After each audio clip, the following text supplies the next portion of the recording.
Shalom, bien-aimés de Dieu, je vous salue dans le nom précieux de Jésus-Christ, notre Seigneur et notre Sauveur. Lui qui est mort, ressuscité pour toi et moi, pour notre salut. Mon frère, ma sœur, Jésus-Christ est mort afin que de mort que tu étais, tu reviennes à la vie et que tu vives pour lui seul. La parole de Dieu nous dit dans 2 Corinthiens chapitre 5, le verset 13, le verset 14, j'allais dire, car l'amour de Christ nous presse, parce que nous estimons que si un seul est mort pour tous, tous sont donc morts. Tous donc sont morts, et qu'il est mort pour tous, afin que ceux qui vivent ne vivent plus pour eux-mêmes, mais pour celui qui est mort et ressuscité pour eux.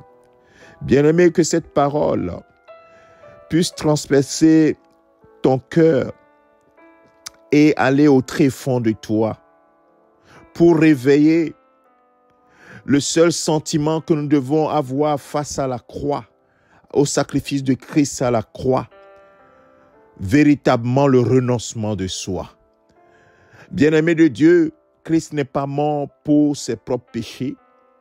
Christ est mort pour tes péchés afin que toi tu vives pour lui. Mon frère, ma sœur, en ce week-end de commémoration de la Pâque, ne fais pas le chemin de la croix, mais fais le chemin du pardon. Meurs en toi-même. Meurs en tes sentiments. Jésus est mort et il t'a fait grâce de toutes tes offenses. Il t'a pardonné tous tes péchés afin que toi tu fasses de même.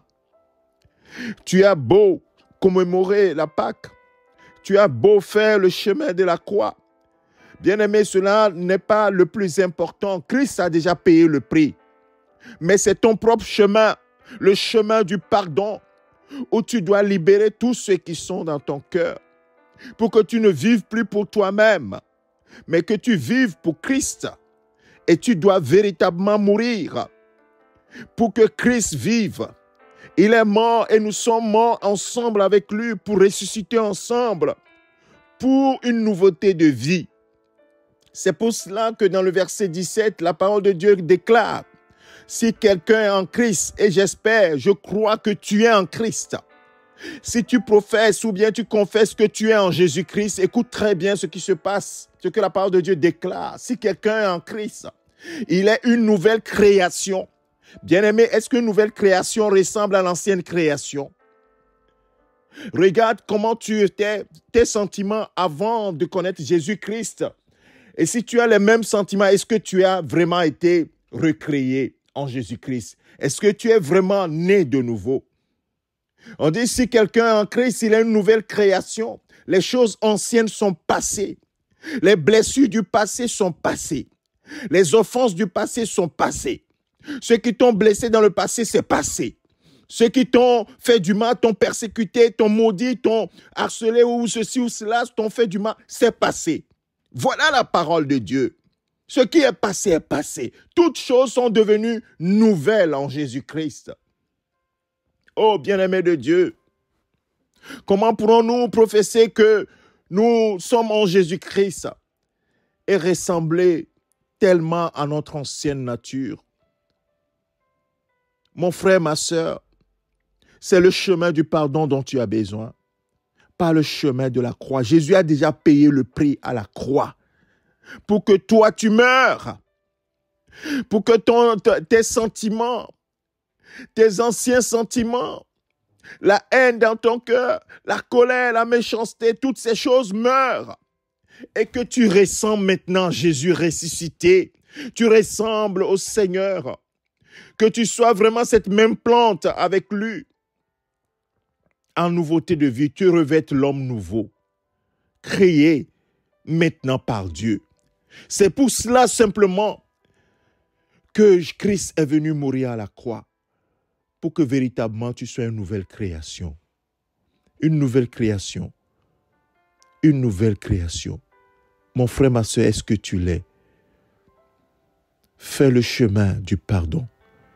Le chemin du pardon. Le plus grand commandement C'est le commandement de l'amour. Aimer l'Éternel et aimer son prochain. Bien-aimé, comment peux-tu aimer ton prochain si tu ne le pardonnes pas? Tu ne lui pardonnes pas?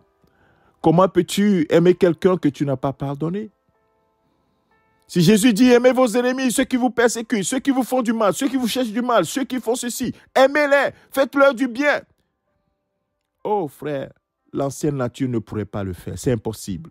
C'est pourquoi l'ancienne nature doit mourir, afin que nous soyons en nouveauté, nous puissions vivre la vie nouvelle en Jésus-Christ. Médite ces paroles, mon frère, ma sœur. Médite-les profondément, en toute honnêteté et en toute simplicité. Et le Saint-Esprit t'éclairera, te donnera la force de pouvoir véritablement t'humilier, te repentir et donner totalement ta vie à Christ pour devenir une nouvelle création en Jésus-Christ. Que le Seigneur bénisse ces paroles dans ton cœur, mon frère, ma sœur, et que sa grâce continue de couler sur toi. Médite ces paroles. C'est ton serviteur, pasteur Alexandre. Amen.